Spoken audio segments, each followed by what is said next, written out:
성경 말씀 큐티와 사설로 신앙과 세상을 이어주는 다리 김규배 브릿지. 부활절에 스리랑카에서 연쇄 교회 폭발 테러가 8곳에서 있었습니다.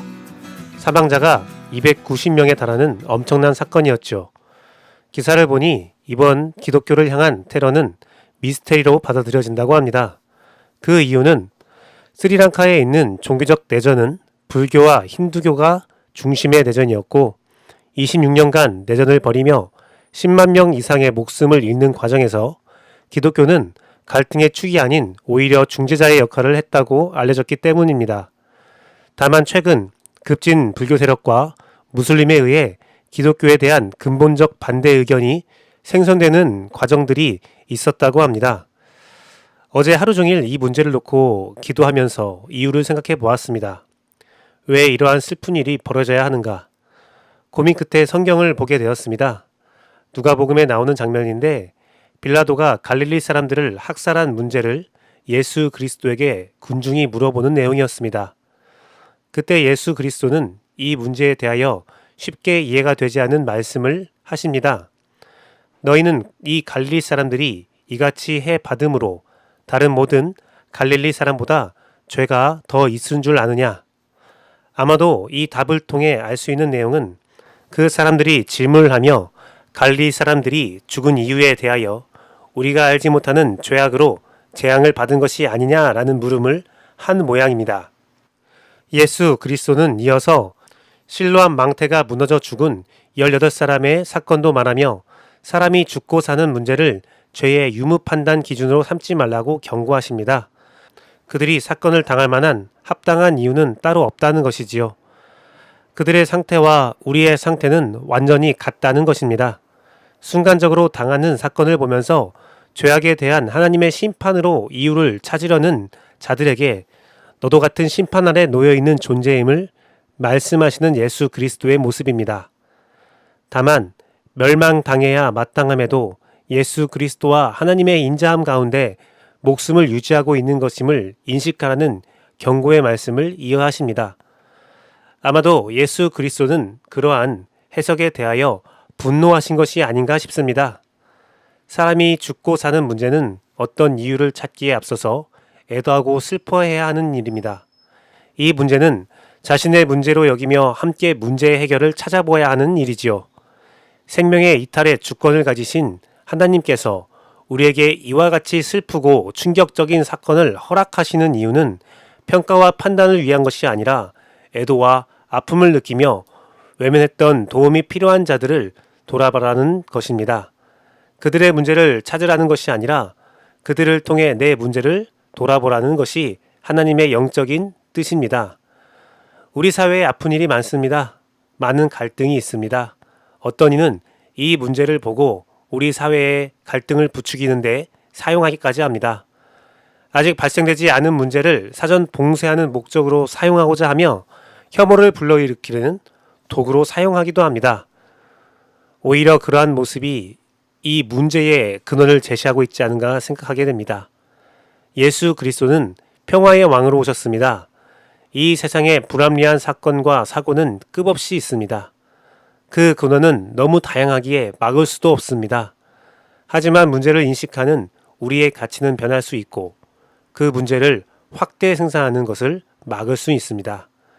우리 사회가 문제를 만났을 때 바르게 해석하는, 해결하는 성숙함이 있기를 소망합니다.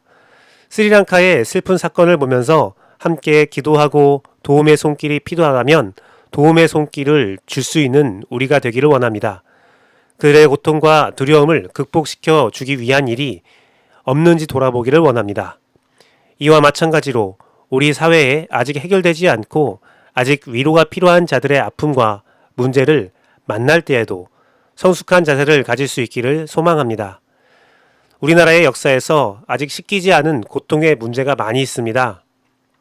이 안에서 정의와 공의를 세우는 것도 중요하지만 더 중요한 것은 그 안에서 고통받고 아직 그 아픔을 간직한 자들을 기억하고 개인적으로, 사회적으로 품어주는 귀한 역사가 있기를 소망하고 기도해 봅니다. 인싸와싸, 기성세대와 신세대, 종교와 삶, 꿈과 현실을 이어주는 브릿지가 되고 싶습니다.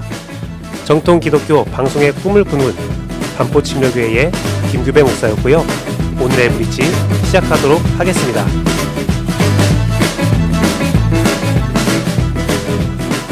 오늘 큐티한 남자의 본문은 야고보서 1장 12절에서 27절 말씀입니다. 개역개정 말씀으로 만나겠습니다. 시험을 참는 자는 복이 있나니 이런 시련을 견디어낸 자가 주께서 자기를 사랑하는 자들에게 약속하신 생명의 면류관을 얻을 것이기 때문이라. 사람이 시험을 받을 때에 내가 하나님께 시험을 받는다 하지 말지니 하나님은 악에게 시험을 받지도 아니하시고 친히 아무도 시험하지 아니하시느니라. 오직 각 사람이 시험을 받는 것은 자기 욕심에 끌려 미혹됨이니 욕심이 잉태한즉 죄를 낳고 죄가 장성한즉 사망을 낳느니라. 내 사랑하는 형제들아 속지 말라. 온갖 좋은 은사와 온전한 선물이 다 위에로부터 빛들이 아버지께로부터 내려오나니 그는 변함도 없으시고 회전하는 그림자도 없으시니라. 그가 그 피조물 중에 우리로 한 첫 열매가 되게 하시려고 자기 뜻을 따라 진리의 말씀으로 우리를 낳으셨느니라. 내 사랑하는 형제들아 너희가 알지니 사람마다 듣기는 속히 하고 말하기는 더디하며 성내기도 더디하라. 사람이 성내는 것이 하나님의 의를 이루지 못함이라. 그러므로 모든 더러운 것과 넘치는 악을 내버리고 너희 영혼을 능히 구원할 바 마음에 심어진 말씀을 온유함으로 받으라. 너희는 말씀을 행하는 자가 되고 듣기만 하여 자신을 속이는 자가 되지 말라. 누구든지 말씀을 듣고 행하지 아니하면 그는 거울로 자기의 생긴 얼굴을 보는 사람과 같아서 제 자신을 보고 가서 그 모습이 어떠했는지를 곧 잊어버리거니와 자유롭게 하는 온전한 율법을 들여다보고 있는 자는 듣고 잊어버리는 자가 아니요 실천하는 자니 이 사람은 그 행하는 일에 복을 받으리라. 누구든지 스스로 경건하다 생각하며 자기 혀를 재갈 물리지 아니하고 자기 마음을 속이면 이 사람의 경건은 헛것이라. 하나님 아버지 앞에서 정결하고 더러움이 없는 경건은 곧 고아와 과부를 그 환난 중에 돌보고 또 자기를 지켜 새 속에 물들지 아니하는 그것이니라. 아멘. 시험을 볼 때에 가끔 걱정이 생길 때가 있습니다. 어째 그러냐면 되게 자신 있게 문제를 막 풀고 있는데 연속적으로 같은 번호의 답이 나오면 이 왠지 답이 아닌 것 같아요. 1번, 1번, 1번, 1번, 1번 답이 나오면 내가 잘못 알고 있는가라는 생각이 들고 내가 답을 좀 잘못 적고 있지 않는가라는 의심이 들 때가 있습니다. 내가 아주 정확한 답을 알고 있다면 이런 의심이 생기지 않는데 나의 실력에 대해서, 나의 지식에 대해서 자신이 없으니까 이런 의심이 생기는 것이죠. 제가 군대에 있을 때 이제 병사들을 가르칠 때에 그런 것들을 많이 했어요.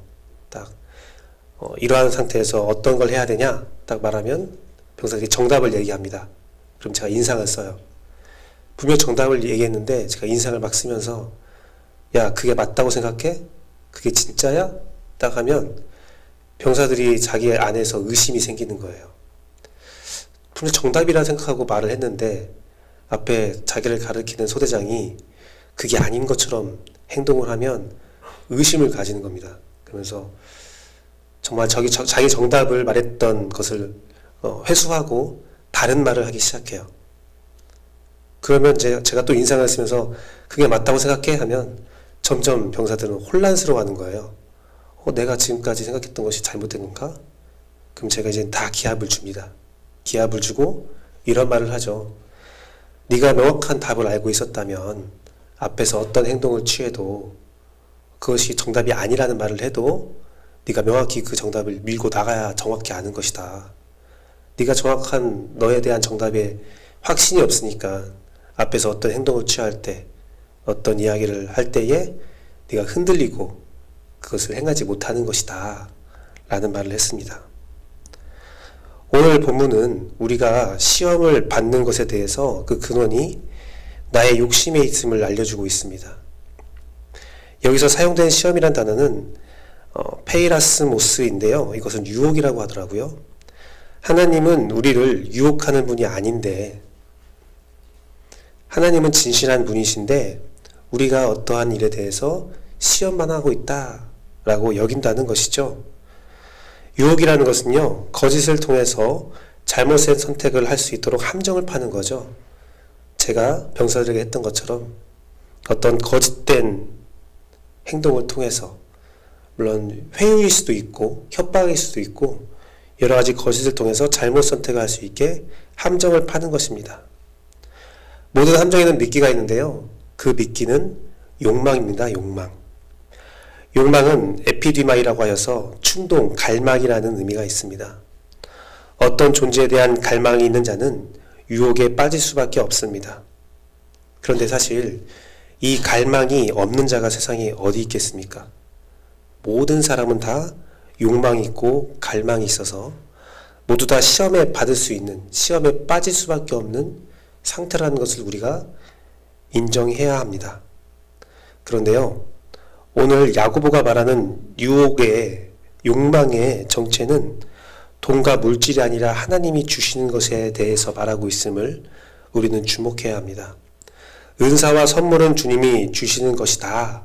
하지만 그건데 욕망, 나의 것이라고 여기면, 그걸 갈망하면 유혹에 빠질 수 있다는 거죠. 그래서 야고보는 계속 우리에게 하고 싶은 말이 하나님이 주신 것을 가지고 인정하고 그것을 행하며 살라는 것입니다. 율법에 대해서 어떠한 욕망을 가지고 욕심을 가지고 나의 의를 드러내는 것이 아니라 그냥 하나님께서 주시는 것을 받아들이고 그것으로 살아가라는 거예요.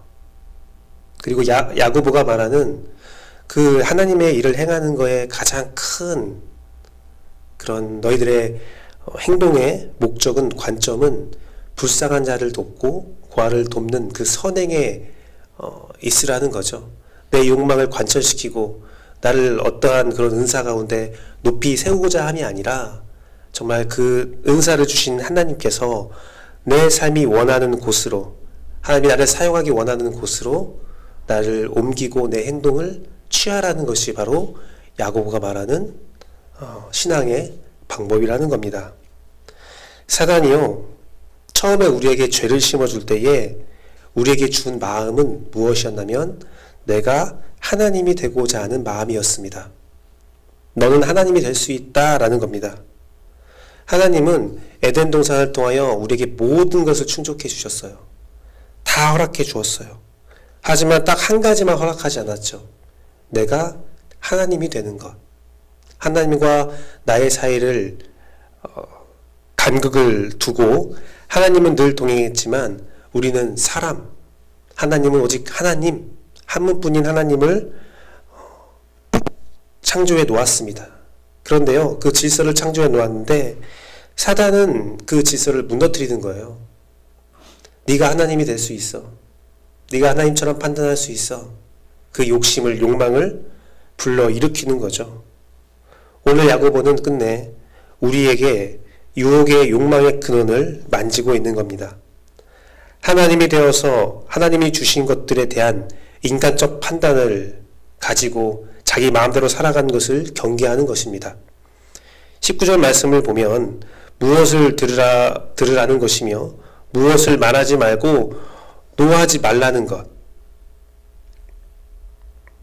그것이 무엇입니까? 바로 18절에 소개되어 있는 하나님의 진리의 말씀이고 17절에 말하고 있는 은사와 하나님의 선물이라는 겁니다.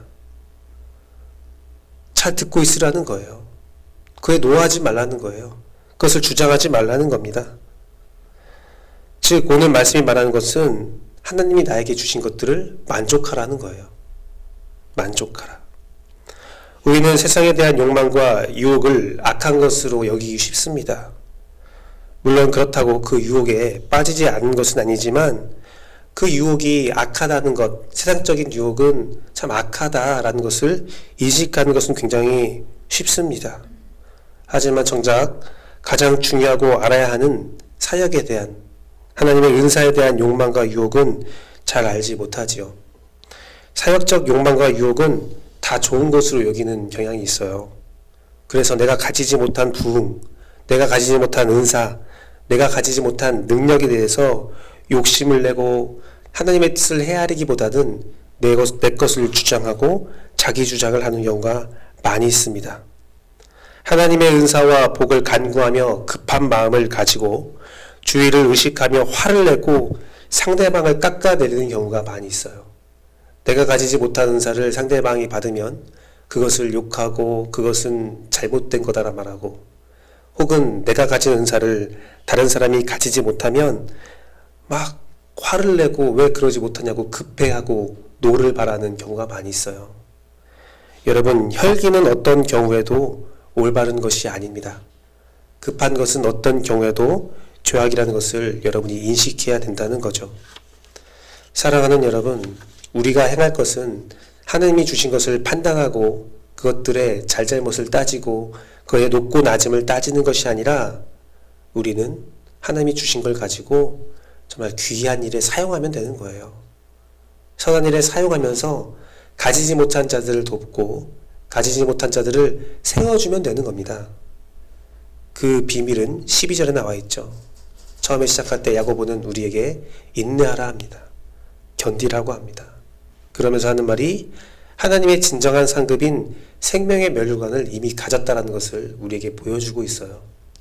우리가 어떠한 은사를 받았던, 어떠한 영적인 상태를 소유했던, 소유하지 않았던, 우리의 삶이 율법적으로 완벽하던, 완벽하지 않던, 우리는 예수 그리스도를 믿음으로 이미 상급인 생명의 면류관을 받은 것을 알고 그것을 바라보며 인내하며 살아가고 권면하고 있는 것입니다. 말씀을 맺도록 하겠습니다. 사랑하는 성도 여러분, 우리에게 은사가 없으면 우리에게 영원한 생명의 면류관이 없는 겁니까? 아니죠. 교회에 부흥이 없으면, 회복이 없으면 우리에게 영원한 생명의 면류관이 없는 겁니까? 아니지요. 우리가 다양한 복을 얻지 못하면 우리에게 영원한 생명의 면류관이 없는 겁니까? 아니지요. 물론 저는 성령의 충만한 은사를 간구하고 갈망합니다. 누구보다도 간절히 바랍니다. 교회의 회복과 큰 복이 있기를 간절히 기도하고 있습니다. 이 기도한 것이 잘못된 건 아니지요. 부흥과 복을 간구하고 다양한 은사들이 발휘되길 원하고, 우리 반포침례교회에서 기도하는 모든 기도 제목들이 이루어지고 그 안에 열매가 맺어지기를 소망해요. 이 반포 땅에서 반포침례교회만한 교회가 없다라는 이야기를 듣기 원하고요. 이 반포침례교회 때문에 이 반포 땅이 예수 그리스도의 이름으로 그 영광으로 가득 넘친다, 생명의 그 생수가 흘러 넘치는 교회다 라는 말을 듣고 싶습니다. 간구합니다. 하지만 그것이 나를 향한 하나님의 사랑을 온전히 대변하는 것은 아니에요. 우리가 어떤 형태로든 그런 모습들을 보여줄 수는 있어요. 하지만 가장 중요한 것은 내 안에 은혜를 주시는 하나님의 뜻이 더 중요한 거예요. 이미 내가 생명의 면류관을 받은 그 기쁨을 가지고 살아가는 것이 더욱더 중요합니다. 제가요, 여러분보다 절반도 살지 못한 삶이지만 제가 아무리 생각해 봤을 때에 하나님은 우리에게 적절한 은혜를 부어주시는 분입니다. 은혜는 하나님의 판단에 따라 받는 것이 은혜예요. 때를 써서 얻어내는 것이 아니에요. 모든 지각에 뛰어나신 하나님께서 나에게 가장 필요한 것과 그 때를 모르실 리 없다라는 그 믿음, 가장 적절한 순간에 적절한 것을 주시는 하나님의 섭리, 그 역사하심을 믿는 것이 바로 은혜를 받는 비결이라는 것입니다. 그러니까 여러분, 우리 하나님 앞에서 내 입술을 높이고 내 분노를 표하지 않기를 바랍니다. 내 작은 혈기로 인하여 하나님의 거룩하고 크신 뜻이 이그러지지 않기를 원합니다. 하나님의 뜻이 내 삶에서 이루어져서 내가 하나님이 원하시는 곳에 나의 은사를 발휘할 수 있고, 가난하고 부족한 자들에게 내가 가서 하나님의 뜻을 실현할 수 있기를 간구하는 여러분 되기를 소망합니다. 기도할 때에요, 내 입술은 작아지고 내 귀가 커지기를 원합니다. 기도할 때 내 혈기가 잠잠해지고 교회의 욕망과 탐욕이 사그러지고 하나님의 인도함 가운데 겸손한 존재가 되고 주 앞에 거룩한 존재가 되어지는 여러분 되기를 소망합니다. 기도를 통하여 주님께서 주신 것들이 내 안에 충만해지고 내 안에 평안과 안식이 넘칠 수 있기를 소망합니다. 우리 그러한 기도를 드릴 수 있는 여러분의 삶을 축복합니다. 기도하겠습니다.